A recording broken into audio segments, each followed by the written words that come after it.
to turn off the air.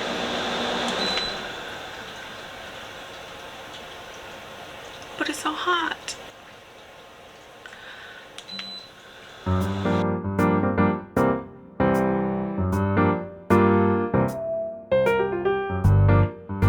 Okay, I have a question for artists. With the way social media is evolving in recent times, we illustrators, and really not only illustrators, really any other creator that has sort of depended on posting only pictures or images of their work online, whether it's on blogs, on, you know, reels on not reels, carousels on Instagram, etc., for like decades. You know, with the way things are kind of evolving right now, it feels like we are all kind of being forced to embrace video content. So to all of you that have chosen to embrace video recently, very much like myself, I want to ask, do you feel like you are losing your identity as an artist by presenting yourself differently online?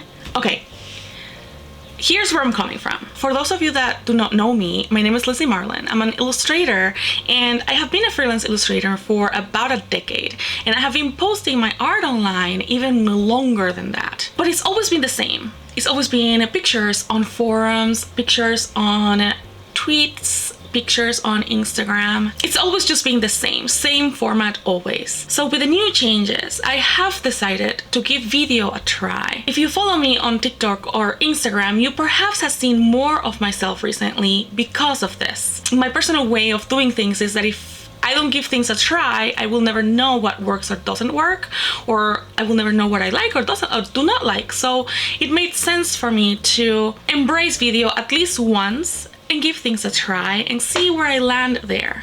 However, this experiment has actually brought feelings of restlessness, irritability, and frustration my way, and I didn't actually understand why. I actually caught myself in the middle of a downward spiral, and it truly shook me. You see, I have been actually working really hard in personal development, and through therapy, I actually have learned to identify feelings. I have started to learn to identify certain emotions, certain feelings, which is something I actually never been able to do before. I mean, I'm actually a little bit proud of that I managed to sort of identify this so quickly. But, you know, at that moment, all I was thinking was, I want to be an artist. I just want to be able to draw. I just want to be creative. I just want to paint. I want to experiment with my work. I want to just be creative. I don't care about social media. I don't care about going viral. I don't care about views. You know, I just want to be creative. I don't want to be an influencer. I just want to be me. So I had to ask myself, what is going on? Where is this coming from? Why does it feel like I am suddenly losing my identity as an artist or as an illustrator now that I am embracing or trying to present myself differently through video format? You see, for as long as I can remember, those that have been embracing video format have always been regarded as influencers. You know, people that want to be in the spotlight, people that want to welcome an audience into their lives. They romanticize their lives. They show their experiences through beautiful and perfectly aesthetic points of view. They're always in high energy. They are always beautiful in appearance and always trendy. And as you can see, my understanding of what an influencer or a content creator is was very stereotypical, very limited, and quite honestly quite sexist and very ableist. And that's when I realized something is wrong here. So when I decided to give video a try, I thought I had to change myself. I thought I needed makeup. I thought I needed to lose a few pounds. I thought I needed new clothes. I thought I needed to have a beautiful studio and have it all figured out. I thought I needed to talk fast. I thought I needed to establish myself as the authority in my quote-unquote niche. I thought I needed to post every day on TikTok or Instagram. I thought I had to worry about metrics. I had to worry about hashtags. I had to worry about SEO. I had to worry about everything I say, while also joining in funny trends, act funny, act silly, do these trending sounds and act out and hope that others will respond to it and laugh out alongside with me. But none of this was about art. None of this was about being creative. None of this was about anything that mattered to me. Everything also felt out of character. It felt staged. It felt unauthentic.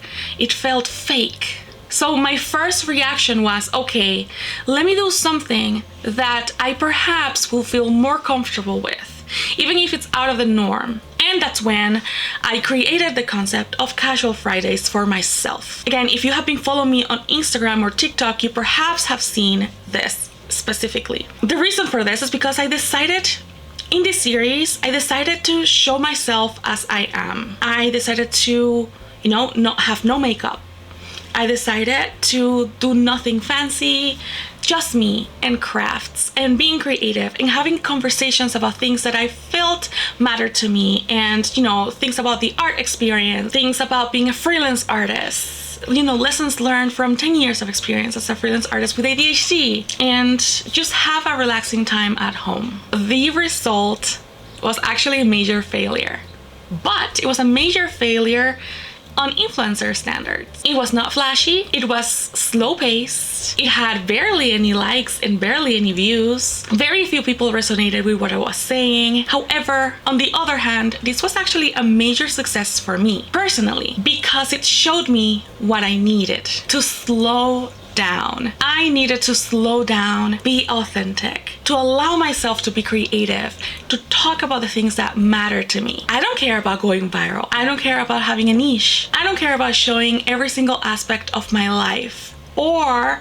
on that other hand, I don't care about showing every aspect of my creative process. Honestly, some parts of the creative process are actually very personal. Sometimes you have to go through them alone. And some parts are ugly, some parts are messy, some are very fun, but I want to determine for myself when it is okay to bring an audience. I don't want social media or, the status quo to decide that for me. I also found something else I needed: to rest. Creating video content is hard work, but showing more of myself meant content was produced faster without too much mental effort, because again, illustration actually requires a lot of physical and mental energy. And it is very unsustainable to expect of yourself to be drawing every day.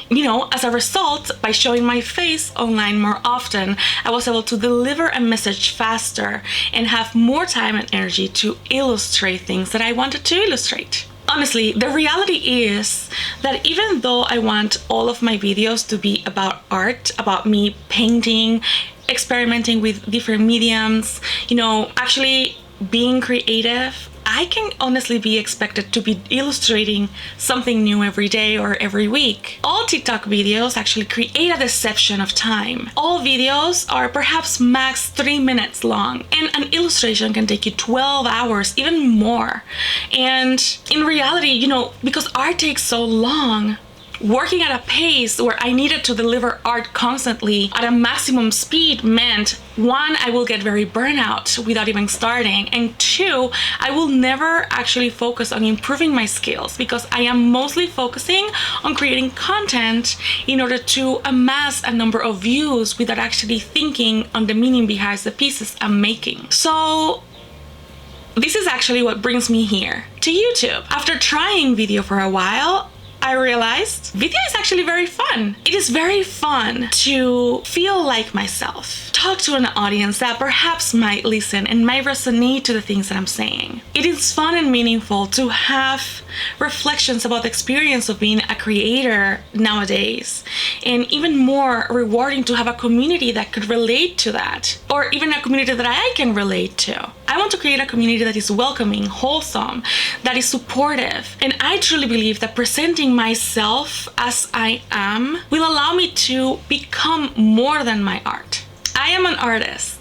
I am an illustrator, but I am more than my art. My life is more than my work, and I want to learn to embrace that side of myself that I actually never paid attention to.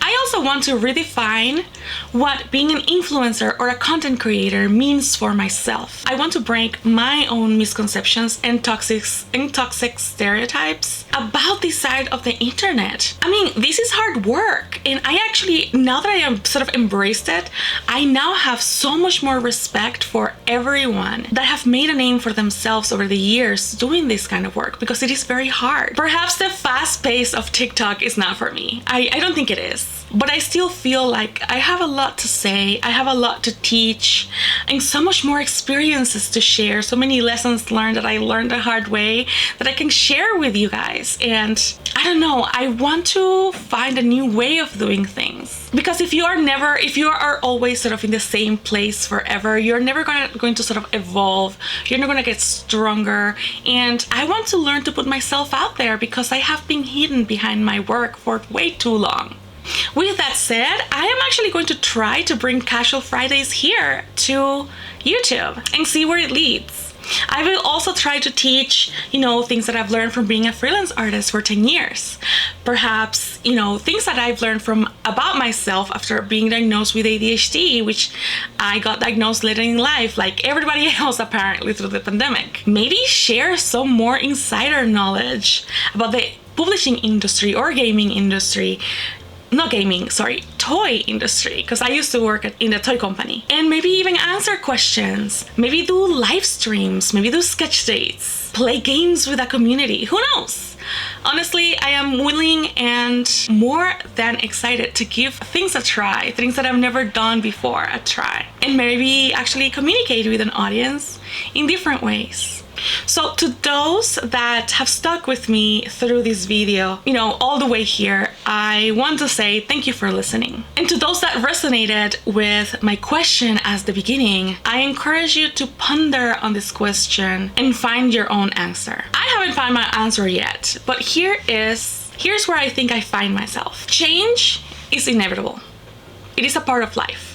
Whenever we're presented with the possibility of change, we will always have an internal pushback, because after all, what feels familiar is what feels the safest. We might not like the changes coming to the art community. I know I don't. Personally, I don't like the pressure that companies are putting on ourselves, and we, the collective, are putting on ourselves to produce art as fast as possible. But we can also collectively influence the path change may take. Change is not always out of our control. We can influence it. I felt reluctant to embrace the influencer trend that all social media seems to be sort of pushing us to become. But the truth is, you do not need to be an influencer. You don't need to identify as such. You don't have to do that. It is not the norm. My personal pushback in this regard had to do with my own toxic misconceptions and judgment of this art form, because it is an art form, of this art form or this type of influencers or creators, while also clashing with the fact that I felt that my identity was being lost because my own self-image and self-worth were so closely related with my own art that as soon as I started to remove artwork from my social media, I no longer knew who I was. But I am my art, and at the same time, I am more than my art. Like, if I eliminate my artwork from social media and suddenly post more of myself, then I no longer know who I am, because my art is not front and center anymore. That was wild, because I am my art, and I am more than my art at the same time. You do not need to be an influencer to embrace video or be creative, to reinvent the way you show yourself online. You do not need to be a content creator in the way you think content creators should be. And if you want to be, perhaps redefining what this lifestyle means for you and identifying the misconceptions about this lifestyle could be the first step for you. You can break the rules of what it means to be a content creator in your eyes, in your own world, and do the things that you want that feel right for you. To me, personally, changing the way I present myself online is a choice I'm making because I have figured out what I need out of this experience in social media. I need to step out of my comfort zone in order to grow. I need to bring people inside of my bubble in order to learn new things. I need to learn from them. I need to learn from other people. I want to be influenced by their life's experiences, and I need a community I can relate to. I encourage you to figure out what your needs are when it comes to your own artwork, your own social media, the way you present yourself, and try to see if there is a way to meet your own needs without having to sacrifice your own sense of self. Be authentic, be creative, and allow yourself to test new things. Allow yourself to test new things and embrace change when possible. You got this. Thank you for joining me, and I'll see you next time. Oh God. I cannot believe I did this in this heat.